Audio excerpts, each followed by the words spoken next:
Right, Blues fans, here we are. An absolute miracle has occurred.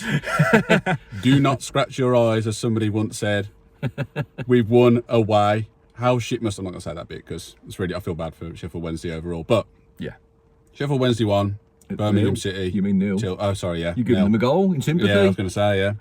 Do you know what it is? I'm so used to saying one because we concede that many times away. That's my scapegoat. Anyway. Yeah, Sheffield Wednesday 0, Birmingham City 2. So yeah, massive 3 points, and it was like you were saying in the podcast the other day, Dan, that it's momentum. It is, and that's one of the things I thought at full time. There is, you know, we're on a real run now. Despite the game tonight, we weren't really that good at all. Particularly the first half. Me and Dad were watching it at home. Dan, you were watching it at yours. We all agreed like we were so poor in that first half. You know, I'm not going to take away from the win, obviously, because it's fantastic, but I don't know about you guys, but that was the worst I've seen us play all season in any half anywhere. It was so bad that we looked like we hadn't played together before, genuinely. Like stray passes, no one looked that interested, no one putting tackles in, everyone backing off, and they were there for the taking. I mean, no disrespect to Sheffield Wednesday, but like, saw how poor they were tonight. And every game I watched them, they're such a poor team. You have to go there and win. And in the end, obviously, we did. And then second half, like we have many times this season, away from home, came out. You know, it was a little bit tentative, wasn't it, in the first 5-10 minutes. And then we just started to get a little bit of momentum for that 5-10 minutes, didn't we? And then it kind of flattened out. Made the subs. John Solis coming on, by the way, looked very good. Thought he was exactly what we need tonight, and hopefully he's exactly what we need going forward. Broke up the play, and you were saying, Dad, wasn't it? It's just a kind of player that puts his body in the way and just makes it awkward for people. Yeah. And we've been missing that, and I hope that he's the player that's going to do that. So, good bit of momentum there. Marvin Dukes puts us 1-0 ahead, breaks into the box after they tried to head it clear. Stano, I think, presumably scuffs his shot, but nonetheless, Marvin Dukes is there to tap it in. And you think at that point it's going to finish 1-0. You know, if we're going to win away, it's normally by 1 goal. But before he scores the goal, absolute dog shit. We love the bloke, but fuck me, he was so bad before he scored the goal. Yeah. Kyogo's touches were absolutely dog awful. But the finish, it's amazing, man, with a play like that. It is. He can't do some of the most basic stuff, and then he takes it around the keeper and scores from an impossible angle. Figure that one out, because fucking hell, I can't. But nonetheless, he's finally scored a goal in the league. Fair play to him. It does wonders for his confidence. Obviously, we saw what it was like at the end there, all the players with him and the fans, and we were loving it.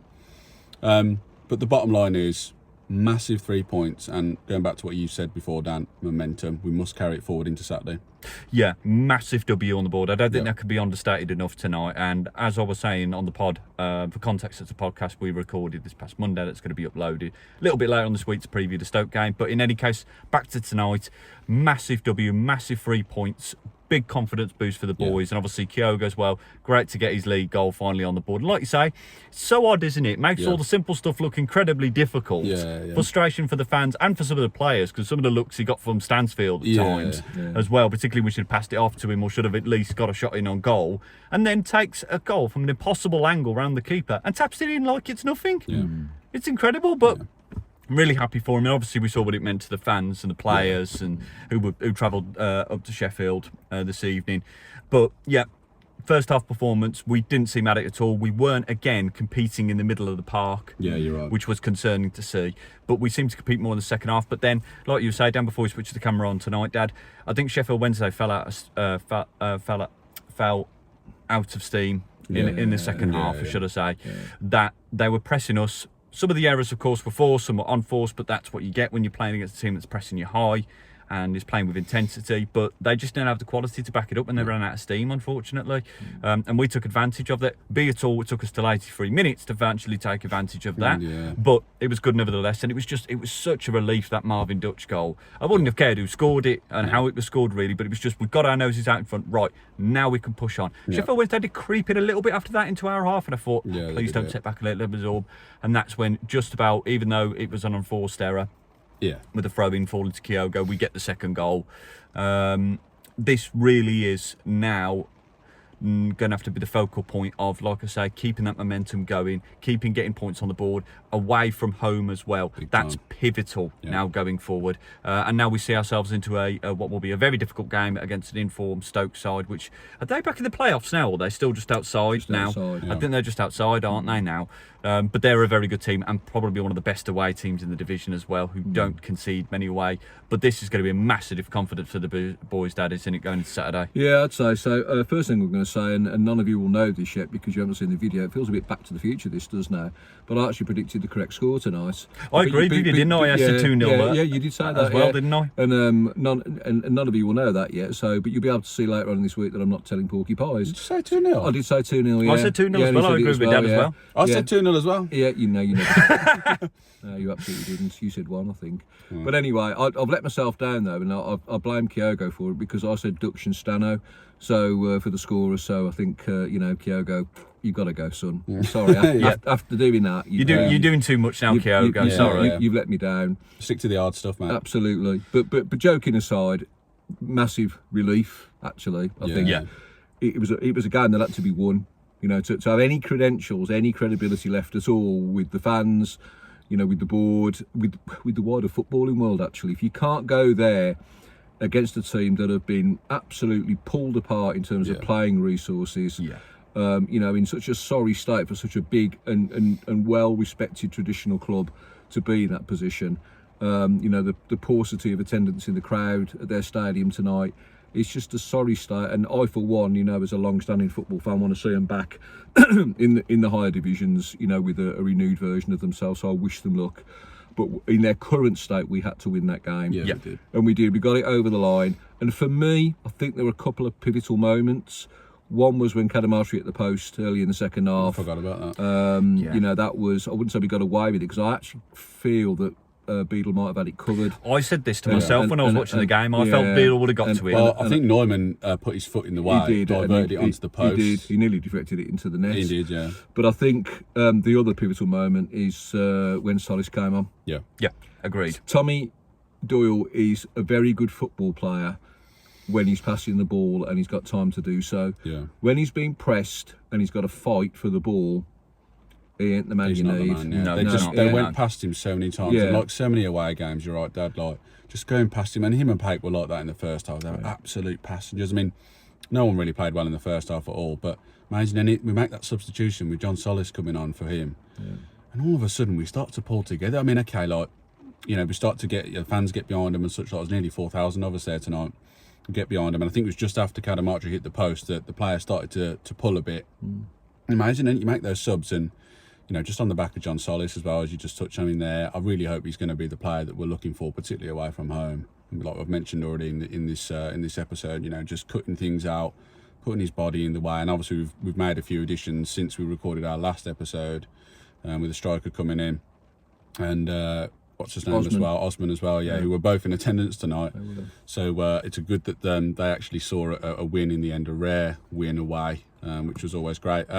We were just talking about man of the match, weren't we, before we put the camera on? I think you said Kyle Wagner that you'd had for a shout. I thought he played well tonight, used the ball well, made effective passes, put some decent crosses in. He looked better defensively, because he did have a poorer game at Swansea, after a very good start, in the first 2 games that he played, and he didn't look as good. But tonight he redeemed himself a bit, I thought. So, there weren't many that you could choose from. I could even give Solis a shout, to be honest, for the last 25 minutes that he played. But I think overall, probably Kyle would be the person that I'd give it to. What about you guys? I think I'd probably think of, because I originally said Patrick Roberts.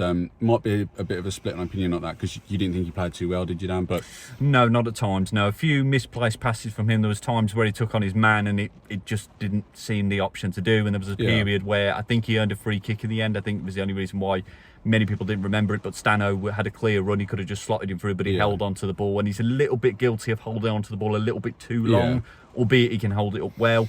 But yeah, definitely Wagner, Dad, I'd agree with you, had a good game tonight. Like I said, there weren't many to choose from in that respect, particularly off the back of the first half performance. And it was more of a team performance tonight to get it over the line. I think John Solis, very good when he came on. James Beadle again, dependable.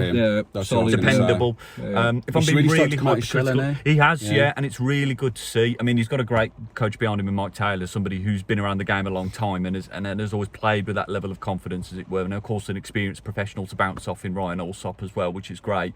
If I'm being hypercritical of him, there's a couple of instances where he punched, where he could have caught, but I think that's more down to modern goalkeepers as they are and how they play now, because you almost want to come instantly out of defence into attack. But I'd just like to see him command it. You know, we were you talking do about this, make a decision and be confident in what you're doing. He started to do that which now, is really good. Yeah. Unfortunately, Iwata didn't have a particularly good game tonight at times. Grew into it a little bit more the second half, but as I say, the team did that collectively, I think. But he just looked a little bit lost tonight, so which is unusual for Tomo. But like you said with Tommy Doyle as well, great player when he's got time on the ball, but maybe it really wasn't his game tonight, and that's why John Solis seemed such a good choice and slotted in so well and made his presence felt, which is what we've been missing, and hopefully we see more of him. And Osman hopefully coming in the next match. As I say, I'd like to see him maybe start against Stoke, or at least get off the bench, as it were. And of course, we saw the return of Scott Wright tonight as well, didn't we? We did, for a brief time. Good to see him back on the pitch playing again. It's good to see him back on. Go. I think, like I say, Beadle was definitely in there for me, was the other one I was thinking of. As I was going to say, Patrick Roberts, just because he's, particularly because Timmy Gray's been out for a while now and will be till early February, Patrick Roberts is the one that creates the most for us. Everyone can see he is a quality player in this league. And if you think about it, like, all the times he takes on his man and gets us moving up the pitch, there is probably going to be the rare occasion where he loses the ball or plays a pass that doesn't go through. But he's trying to push us forward and carry the ball. And we don't have many carriers of the ball, and that's why he's such an important player to us. And I don't think he had his best game tonight, like obviously not by a long shot. But there were moments in the game where he did carry us forward, even in the first half, where not a lot was going for us. And I credit him for that. I think he's absolute quality. Hopefully we can get him in on a permanent this week and get that over line.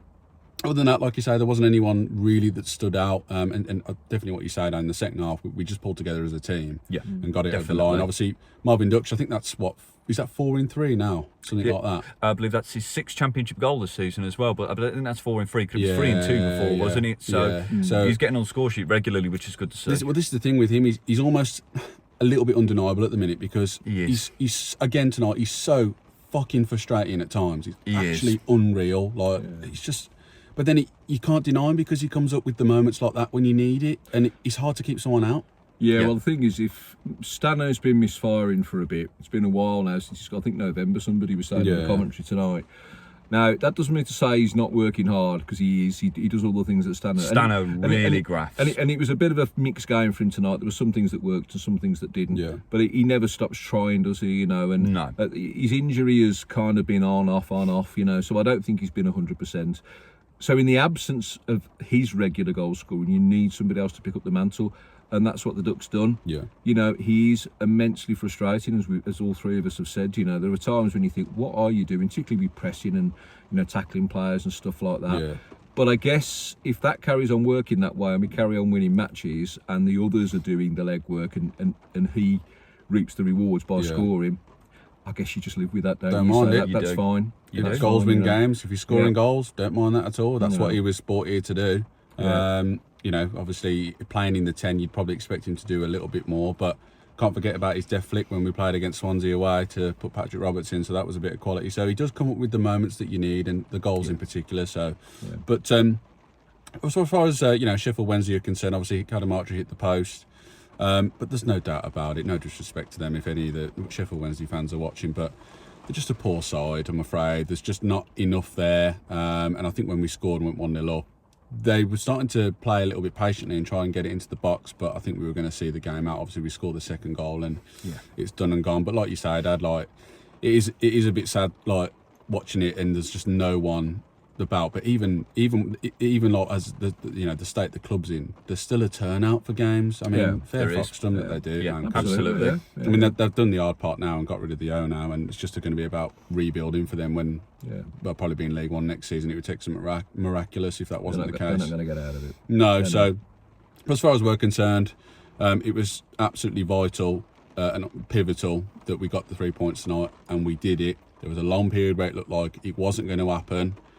This could have been a very different post-match, I won't lie. But we got exactly what we needed to, and that was 3 points going into Saturday against Stoke to try and continue that momentum. And to give some context to what's happened this year, taking out the Cambridge game, we've got 7 points out of the last 9 in the league. Yeah. 2 of which have been away. Yeah. And the other was against the league leaders, who have now picked up again, funnily enough. Yeah. So let's not underestimate what this means at the minute, you know, and the kind of platform that can give us, especially with the new players coming in. Yeah. You know, with the signing of Prisk, as we talked today. Yep. You know, a man who can score goals, who's got height, who's got physicality, who's got a bit of pace about him. But there's another dimension coming to us. Yeah. There is. And these recruits, you know, couldn't have arrived a moment sooner.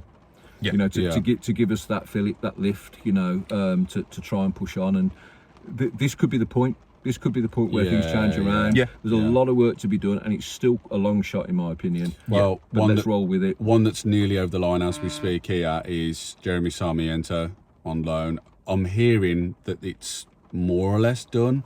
Hopefully tomorrow, with today being Tuesday, that is over the line. That'll be another good signing. I think from, you know, obviously Albion, wasn't he, and a few that I think there was another club in the Championship. But he's a little bit hot and cold. But I think that's another really good addition, particularly when we're light on numbers at the minute. So as you say, Dad, we're pulling in the recruits. We've built some momentum. We've won away again. Kyogo scored a goal. Marvin Duxcher's continued on his scoring run. Let's get into Saturday now back at St Andrews. And let's fucking have the Potters. Because the last time we went to theirs was absolute dog shit, so we need to turn up on Saturday and continue momentum. We owe ourselves and we owe them a performance. We do, absolutely. And like you said, with the new recruits coming in as well, Joe, it's going hand in hand. And you see this at a lot of clubs. You start building some momentum, you bring in enthusiastic, hungry players that want success. It all begins to mesh together. And it just needs to happen just at the right time now. Just this turning point of the season where we can begin to climb the table a little bit. I'm not necessarily going to say what some Blues fans think should happen or what we think could be possible, but it just needs to be better than what we've seen. And this is where it starts. Agreed. I would agree, And that's it. That's exactly what it is. It's like, that's where we go in the future. But what matters right now is that we're on a bit of a run. We've won tonight when we absolutely needed to. Momentum, go into Saturday, and let's take it to the Potters. So, as always, Blues fans, let us know what you think of tonight's game. First and second half, massive 3 points. I'm sure you guys would all agree. Go into Saturday, continue that momentum. What do you think of John Solis tonight on his brief debut at Blues? Obviously, we've got the new signings as well. Comment on a few of those if you would. If you liked today's video, drop us a thumbs up. Subscribe if you are new around here. And Sheffield Wednesday fans, in the unlikely event that you guys are watching, please drop a comment, like, subscribe if you'd like. If you guys are new around here, and for our current subscribers, if you could please turn that notification bell on, as you'll be notified of all our new uploads, which doesn't just include the post-match videos that we do, it includes all the previews that we'll do, and we'll return with a preview on Thursday for the game against Stoke City at St Andrews at Knighthead Park. So until then, Blues fans, massive 3 points. Hope to see some of you back at St Andrews on Saturday, and until then, keep right on and stay safe. Keep right on.